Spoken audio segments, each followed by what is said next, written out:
Hi, this is the second in a series of three that I'm doing called Pathways Out of Capitalism, Pathways Out of Capitalism, and this is on the zero growth economy. Um, yeah, I decided to put that as a heading because I think that's probably the way to describe it that a lot of people would be familiar with and would understand what I meant by it. I mean, my term that I use myself is radical reformism. Um, and I call it radical because it aims at system change. And if it was like, if you look at it in terms of what it plans to do, you know, like the planned system that's being proposed, then it wouldn't be really be capitalism. Um, and so, you know, it's in favor of system change of a certain kind. On the other hand, it's reformist in the sense that it doesn't envisage a revolution and envisages using, you know, parliamentary democracy really to kind of bring in a set of measures that will moderate the market economy. And so that's why I'm calling it radical reformism. And you can think of it as like the welfare state on steroids, really. It's like that's when that'll become clear as I explain it. So it aims at a peaceful transition in the context of a market economy rather than a revolutionary overthrow and seizure of the means of production, as Marxists always talk about. So I like Timothy Jackson's description of this proposal, and he says, well, is this capitalism? And it's like quoting Dr. Spock from Star Trek. Well, it's capitalism, Jim, but not as we know it, you know. And I suppose that's one way to look at it. Other people like, you know, Latouche or various other people propose it as not a capitalist system. But it certainly uses various aspects of capitalism, like the market, wage labour, private ownership of a lot of the means of production and so on, which are the part of the capitalist economy. So it's like, you know. So the main proposition of backing this up is that the view that an end to growth is necessary, that we can't have infinite growth. If we have growth of, you know, gross domestic product like economic growth, then we'll inevitably have environmental growth of environmental disasters, the growth of the use of resources and so on. And that's borne out by, you know, by the history of what's been happening. You know, that we theoretically, for example, we've moved to a service economy in the rich countries, but actually that's all premised on a huge growth of industrial production in China with vast amounts of resource use and carbon dioxide emissions and so on. So we can't expect growth to continue. It's just like, you know, we can't have endless growth on a finite planet, as people supporting this analysis are prone to say.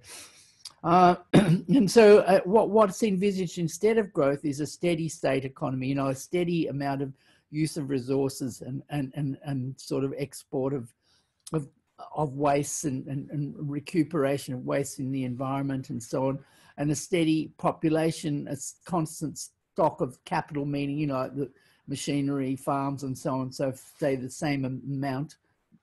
And that's maintained by a low rate of throughput. In other words, the steady state comes about because there's not much resources being extracted and so on. And current versions of this theory also talk about the need to degrowth. You know, in other words, we've already exceeded planetary boundaries, so we need to get back to a steady state at a much lower level of resource use than we're at now.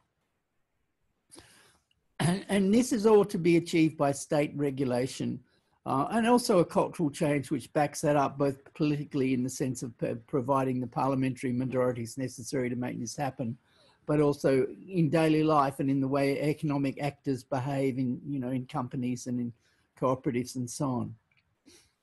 And this kind of, before I go into it in more detail, I just wanted to say that this sort of viewpoint is really mainstream in the environmentalist movement at the moment. You know, when I mean environmentalists, I mean people who are basically seriously concerned about environmental problems and believe that the current system is creating these problems. You know, that we need to move to a sustainable society. Most people who believe that also think that this is the way forward. Yeah, and I'm going to examine that idea and criticize it. So let's start off by looking at some of the measures to restrain environmental damage and to bring about a steady state, environmentally sustainable economy. Well, cap and trade for resources is one option, which is one of the originators of this theory is Herman Daly's idea of the steady state economy, and he proposes this. And there are examples around the world, like say with fish stocks where they auction off the amount of fish that can be caught, and you can't catch more fish than that.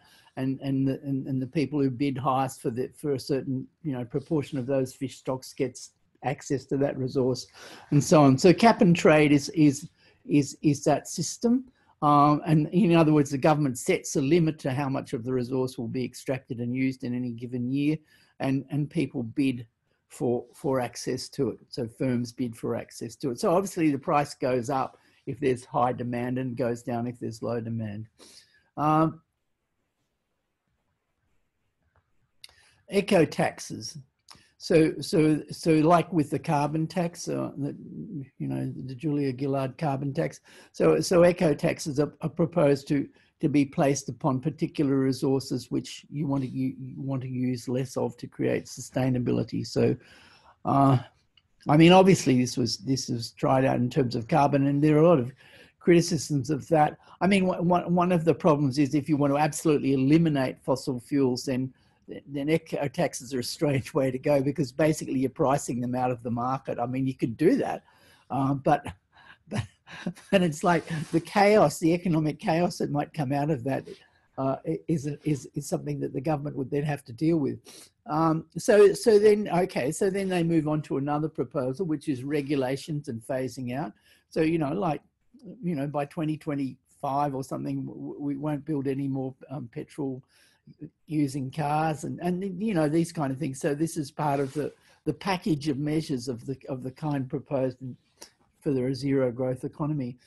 And government support for environmental technologies. So the government would actually fund research and development of environmental technologies through partnerships with private industry.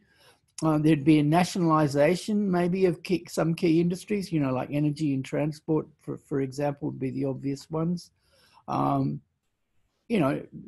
Different proponents of zero growth economy, some say this and others don't, so that it varies.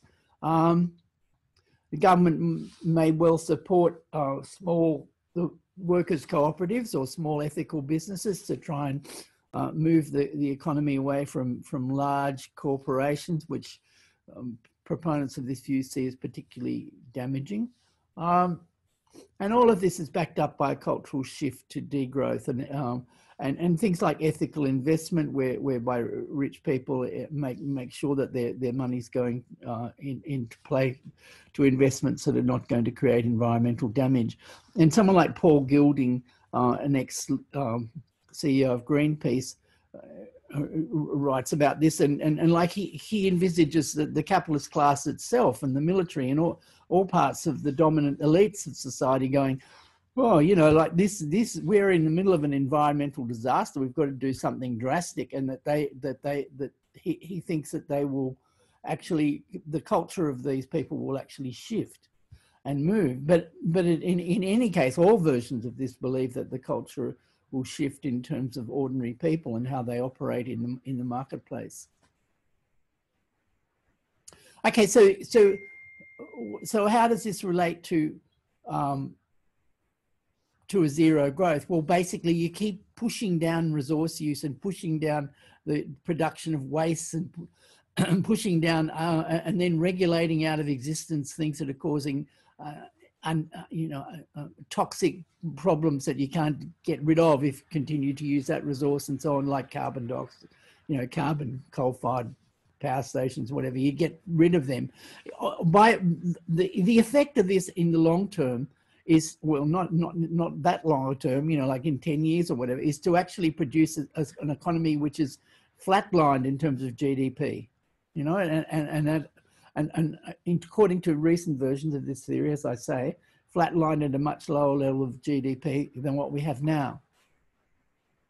Okay, so this is all very good. So what are the social and economic measures proposed by zero growth economy advocates? Well, representative democracy is clearly a key. You know, like almost always they talk about you know, getting the political will to do this, you know, and they mean, you know, getting democracies to come together to agree to, you know, different countries making alliances to bring this about, you know, through trading blocks that sort of bring about this policy and so on. And, you know, like with the various summits we've had on climate change, you know, imagine that with more teeth, because there's much more popular support for more drastic measures. That's how they look at it. And all I'd say about that is, you know, kind of one thing about that you could say is that it makes more sense in representative democracies like the USA, Australia, and so on, UK, whatever, Germany, and so on, than it does for a lot of developing countries where kind of authoritarian dictatorships are in control, and it's very hard to actually to put pressure on the government, you know, like in Russia, China, and so on. Okay, so that's one measure. Government management of money supply. So steady state proponents, you know, like embrace the sort of radical Keynesian economic policies of what's now called modern monetary theory. In other words, the government funds things that they think are sustainable and useful to bring about a sustainable society. And they don't do this by taxing people, but they do this by printing money and allocating it for these purposes. Taxing the wealthy. Yeah.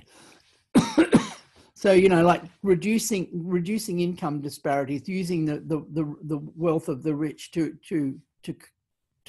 bring about, to restructure the society environmentally, and they envisage a cut in the economy to something like a quarter even of that which is current in the rich countries now.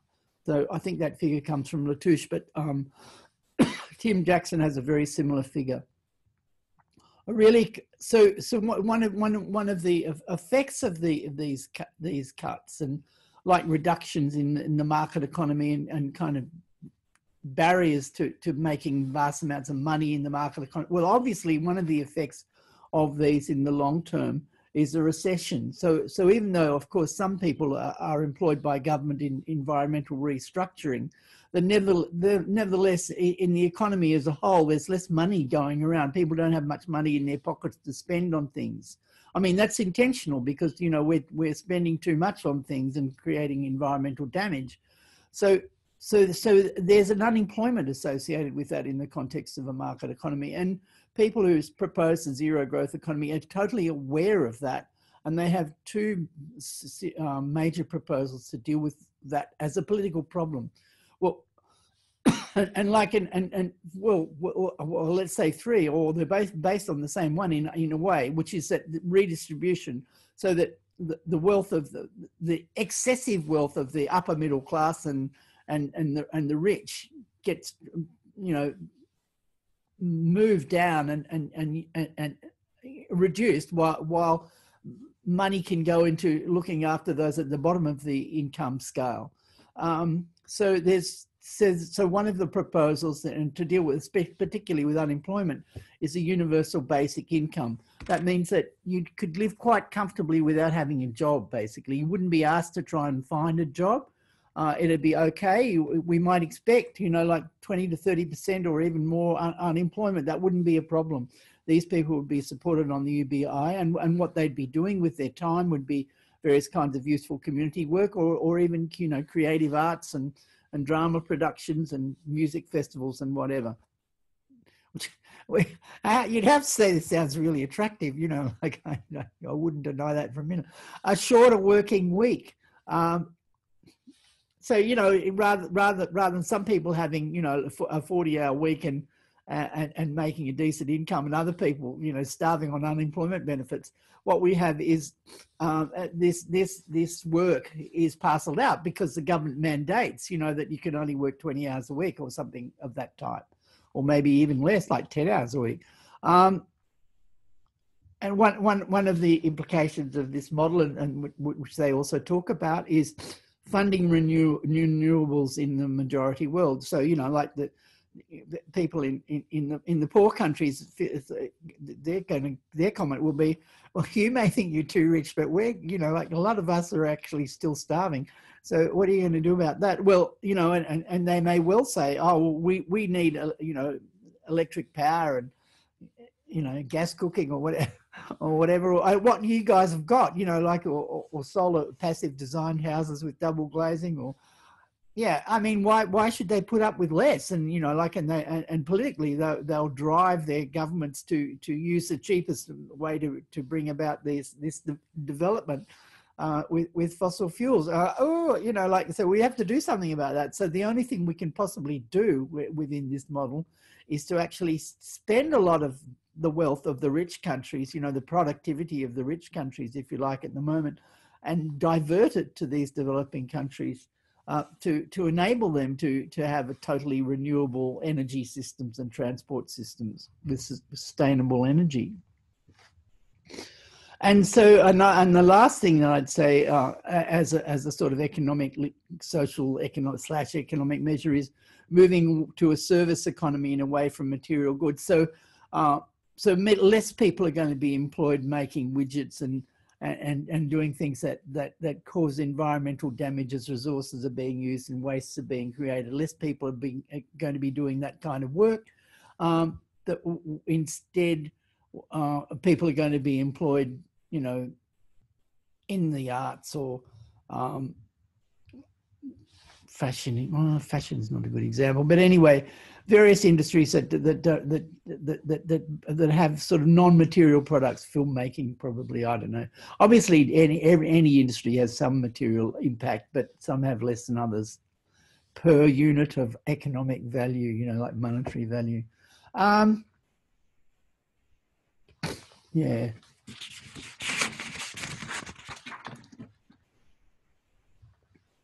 Okay, so now at this point, I want to start off by looking at some of the problems of this model, and I'm going to begin with this. This is like, okay, let's look at the context. What is the context for this model, right? In the rich countries, if we look at the rich countries since probably as way back as the 1850s, there's been a gradual increase in the affluence of the working class, and I use that in the broadest possible sense to mean anyone working for a wage. These people have, as capitalism's become more productive, and I talk about that in other talks, but as capitalism's become more productive, it's been able to produce more wealth, and there's been a political pressure on the capitalist class, if you like, to raise wages and to create social welfare and so on, to sort of make the lives of the ordinary people in rich countries better, to improve them materially. And so in a sense, there was a real possibilities of revolutions at various periods of history in the rich countries, you know, like during the Depression, and then we got the Nazis in Germany, which was certainly, you know, arguably not a capitalist idea, you know, an anti-capitalist revolution of some sort, and certainly then there's the Russian Revolution. But as well as that, like 1848 revolutions in Europe and so on. So these revolutions were aimed at socialism, you know, like take over the means of production, you know, just get rid of the capitalist class and so on. And what's developed out of this is more like a bargain, if you like, that the working class, ordinary people are not trying to do that. They're not trying to take over the means of production and destroy capitalism.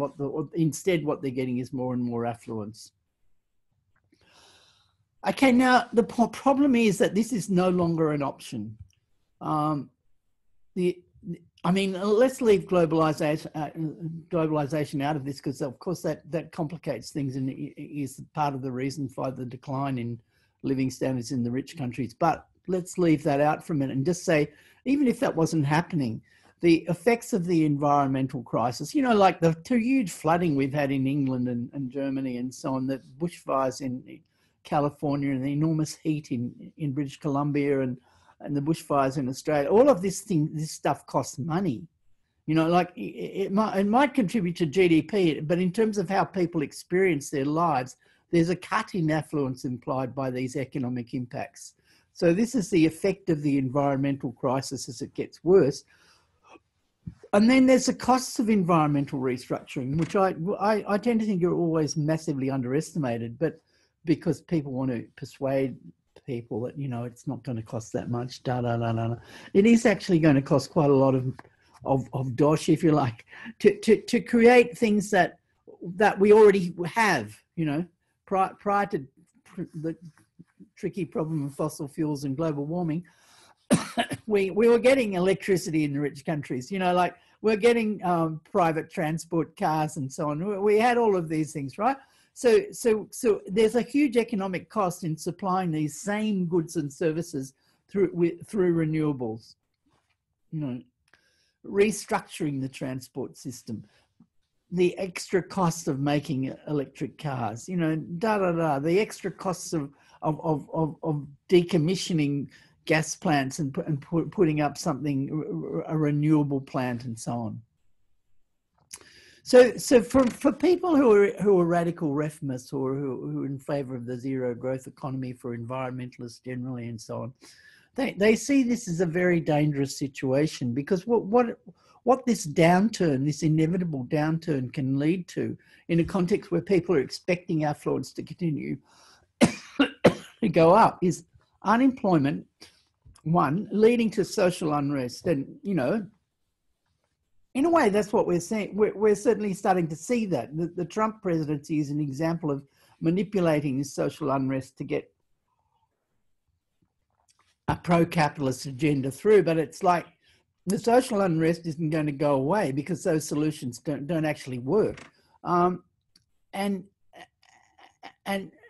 the people who are proposing radical reformism, the zero growth economy, can see this, and they don't want a revolution. They don't want a socialist revolution. They think that's very violent and would lead to terrorism and totalitarian dictatorships and so on.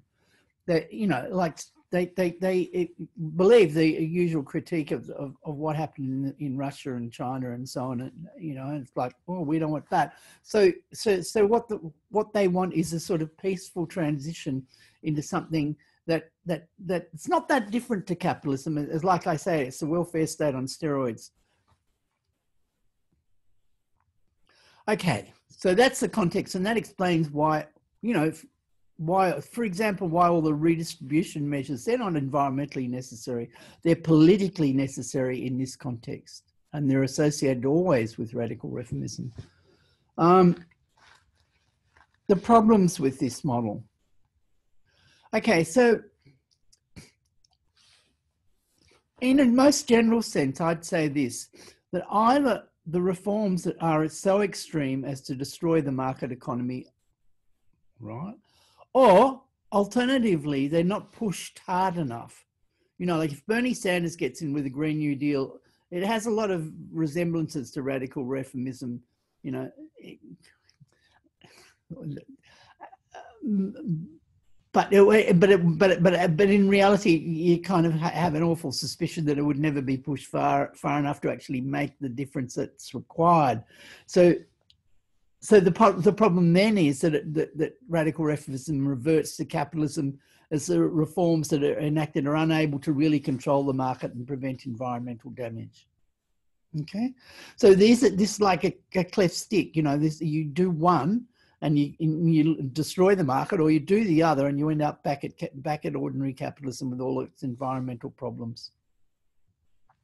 So why is this a problem? You know, why is this a problem? well, if you know, like a lot of environmentalists, I think, would respond to this like this. Yeah, okay. So these reforms destroy the market economy. Oh, why? Excuse me. Why is that a bad thing? and, and in some ways, I have to agree. But it's like, okay, so let's say why it might be regarded as a bad thing. Well, first of all, because it's false advertising. It's you end up if you destroy the market economy, you don't create a peaceful transition at all. You create economic chaos, followed by hopefully a revolution to something better, but just as likely collapse or you know, a right-wing fascism or God knows what. I mean, like, okay, and it's kind of gaslighting the population at large to say to them, we just make these little we already, and like, you know, as Hayden Washington, one of the proponents of this idea, says, we already know what to do. We just need the political will to do it. These are just small reforms. Don't worry about this. Nothing to see here. You know, like, all right. So it's a kind of gaslighting. And I think that if you got a government in, you know, let's say the Green Party won, you know, in 10 years' time, the Green Party wins power, right? And they try to implement this program, they'd be scrambling to contain the problems that I'm going to explain in a minute. Okay, these problems are very dire.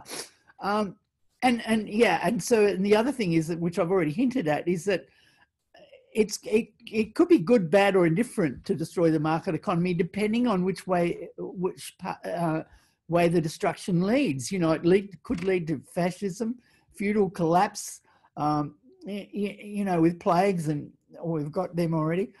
Capitalism, an unsuccessful attempt to run a socialist economy, you know, for the reasons that I explained in the previous talk. Or it could lead to a wonderful new gift economy, you know, like the sustainable gift economy, which I'll talk about in my next talk.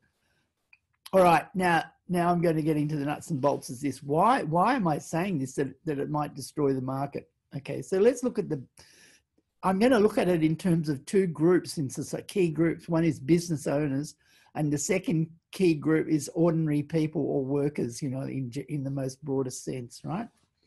Okay, so for business owners, and I'm going to say whether the business is a big multinational, which is the evil ones I always talk about, or even if it's a small ethical business run by mum and pop and a few friends, right? Or it's like a workers' cooperative, you know, very egalitarian, socialist workers' cooperative, selling products on the market like the Mondragon collectives in Spain and so on. Doesn't really matter. In a market, competition for market share and increased profits are not an option, they're a necessity. It's not a cultural trope of greediness. Oh, I want more, so I'm going to drive my firm in this way. It's a necessity of operating in the market. Because if you don't operate like that and try and constantly get an increased profits, increased market share and so on, some other firm's going to come along and take your market off you. And you know, then what will happen?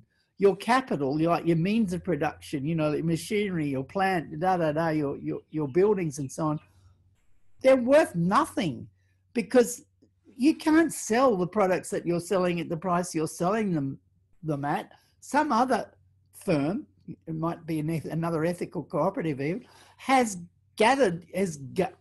corralled that part of the market that you used to go to, and you can't get into it anymore, and all your workers are unemployed and your stuff's laying idle and so on. So pushing hard to constantly make more money and more profits is absolutely necessary.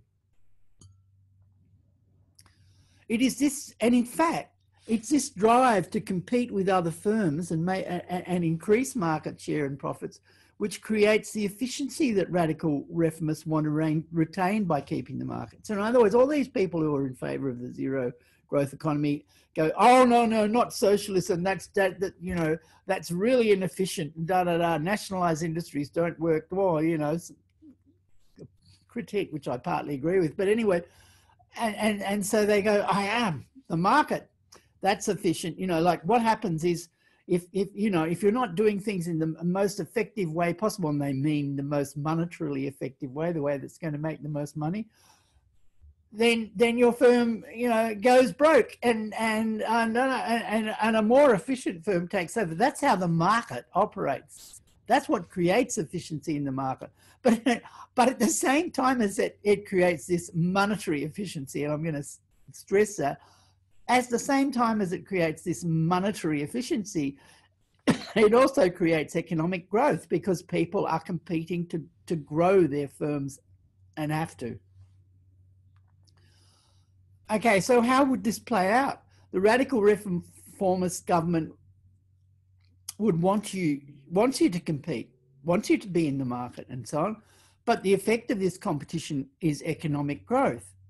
So the government regulates and taxes, you know, through the cap and trade or whatever, to stop this growth happening.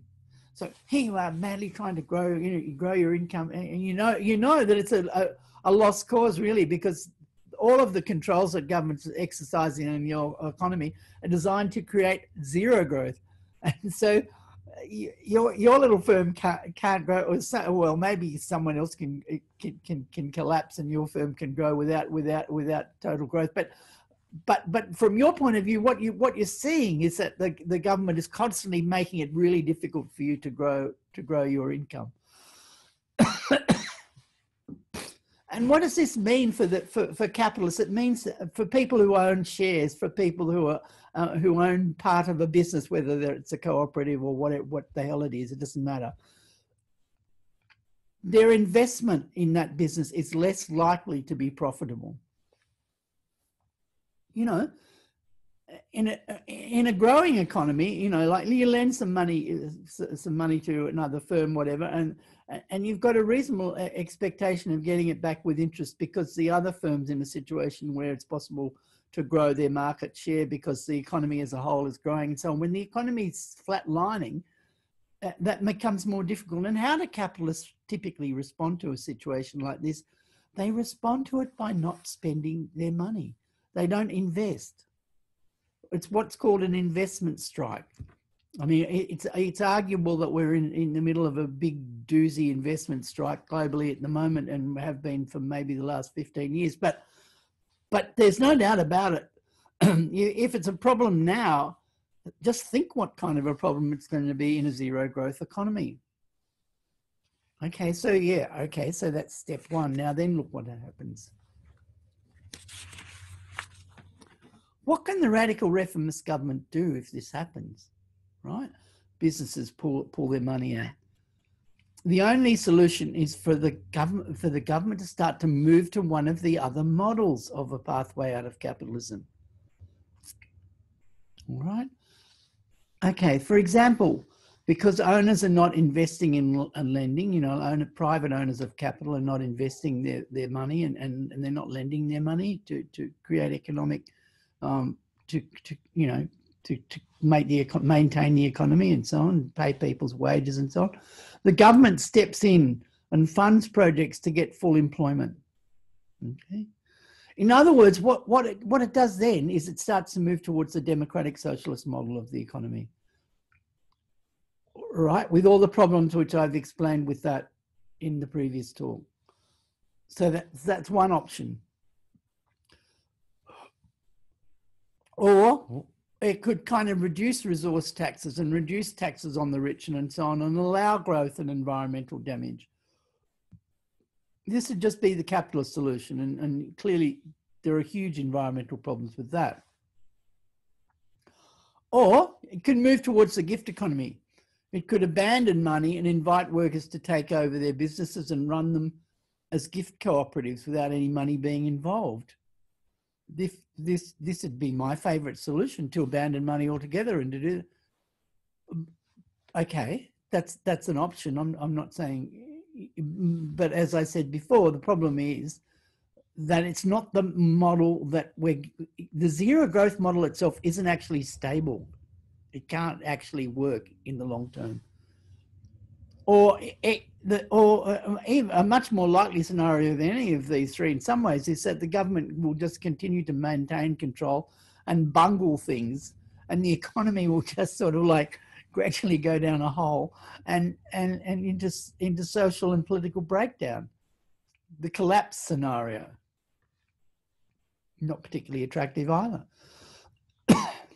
Okay, so now I've now looked at the problems for business owners. Now look at the problems. Let's look at the problems where ordinary people are concerned. The measures that steady state zero growth recommends to deal with lower incomes and less employment undermine the necessity to have a paid job. All right. So at the moment, the market functions because people need a job, right? They need a job. They get an employment. They produce something which goes on the market, and then the other workers who've been also paid through having a job can then buy it. That's how it all works, right? Now, if you undermine the necessity to get a job, you undermine one of, like, if not the key pillar of that whole edifice, the market economy. So why am I saying that? The universal basic income, it must be enough to live comfortably to engineer political consent to degrowth. You know, in other words, if we're going to have a situation where effectively people are working much fewer hours, and some people, because of that, are totally unemployed, and we don't want that to become a political problem, because this becomes really rampant in a degrowth economy. We don't want this to be a political problem. So what are we going to do? We're going to pay people a comfortable income. What does this mean? It means that as a worker, you don't need to get a job and have a boss ordering you around. Or say you do go to work, right? You rock up at work and the boss says, well, you know, we're going to do it this way. And you and 5 other workers in that particular unit go, no, we're not. no, you can do it our way, or alternatively, we'll just go and get the basic income. We're happy to do that. And the employer goes, oh, you know. So in other words, it undermines the whole idea of the market, which is that the owners of capital decide how to market their stuff and put it on the market and make money from it and so on. They just don't have any control. There's no discipline. There's no work discipline. And even to this, to look at this issue too.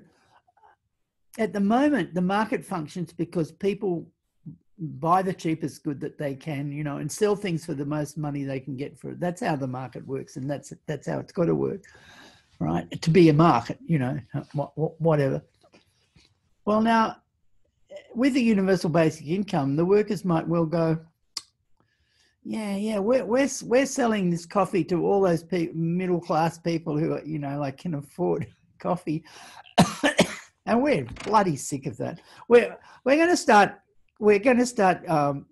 giving the coffee away at rock bottom, you know, like maybe at rock bottom prices to the cohort, you know, who love coffee, who really generally can't afford it. Their incomes are so low, and or we're going to give it to a third world country or something like that. And the owner of the business goes, well, we're not going to make any money doing that. And the workers go, well, do we care? We're just we'll just keep on the universal basic income and keep coming to work, but we'll just live on the basic income. Not a problem. The market, you can't maintain the market under these conditions. And it annoys me that people go around doing little Doofy experiments where they give people a fairly small, usually basic income, and go, oh, look, it didn't affect their willingness to work. Like, you're talking pipsqueak intervention, and no wonder it doesn't have, it doesn't, change the basic structure of the whole of society. But the minute you try and roll this out and the basic income's large enough to actually make a difference in people's lives, the working class suddenly hasn't got any motive to take orders or go to work. Forget it. All right. And then it's almost the same as if you do it the other way, which is you share out the hours of work. You mandate a 10-hour week and so on, and everyone only, like, okay, so everyone's only working 10 hours. They go to work, they get their money, and otherwise they wouldn't live well and so on. And like in the other 40 hours of, daily life, which they could spend doing something useful and productive. What are they doing? They're doing community work. They're doing voluntary community work, hanging out with their mates and producing things which are probably useful and also compete on the market with the market. You know, like, okay, so you've got a community food garden that's competing with all the people who are getting paid for growing food and so on, because how can you put a huge price on lemons if lemons are falling off the trees in people's backyards? That sort of thing, it gets out of control. You know, like it gets huge. So what is all this about? Well, basically, again, what it does is says to people in every day of their lives that we don't actually need a market economy. You know, it's just silly. We can do without it, right? So even sharing out the hours of work has that same effect.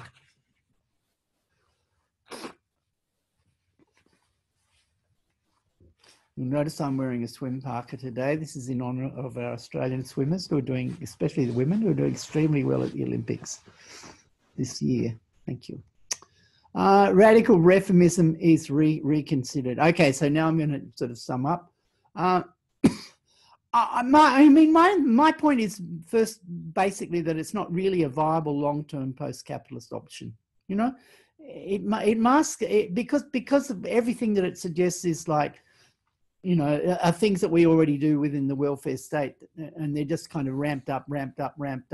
It can look like it can't. What can go wrong? You know, like this is really practical. But actually, for the reasons I've explained, the minute you ramp it up to that extent, you actually destroy the market economy on which the whole structure of their system is based. In practice, it would bring about, you know, like, so if we had a party that got into power that tried to bring this about and legislate in this way, it would bring a transition to some other scenario. And the other scenario that it might bring a transition to is not necessarily good. It might be fascist, you know, feudalism, who knows? And in any case, it's a misleading promise, you know, going around telling people this is going to work, and it isn't going to work. I don't think it's a good idea to be doing that. You know, you just make it harder to make an effective transition to something that will work. And at the same time, you know, like I have to recognize that this is the mainstream alternative to capitalism being proposed in the environmentalist left at the present time. So even people who regard themselves as socialists, you know, like are moving in this direction, like the Green New Deal of Sanders' proposal, or, you know, or Jeremy Corbyn in Britain, in the UK, the left of the Labour Party, and so on, as well as people like Naomi Klein, you know, like This Changes Everything, the book on capitalism and climate change, you know, totally identifies capitalism as the problem, and that's absolutely right. But then when she starts to propose solutions, they're all from the zero growth economy playbook, you know, handbook, whatever. Playbook? Yeah, I don't know. So, you know, like, so even people who call themselves socialists are proposing this, and certainly, you know, like within the mainstream of the environmentalist movement, like Greenpeace, the, you know, the Green parties and so on. This is a dominant idea of how we go forward.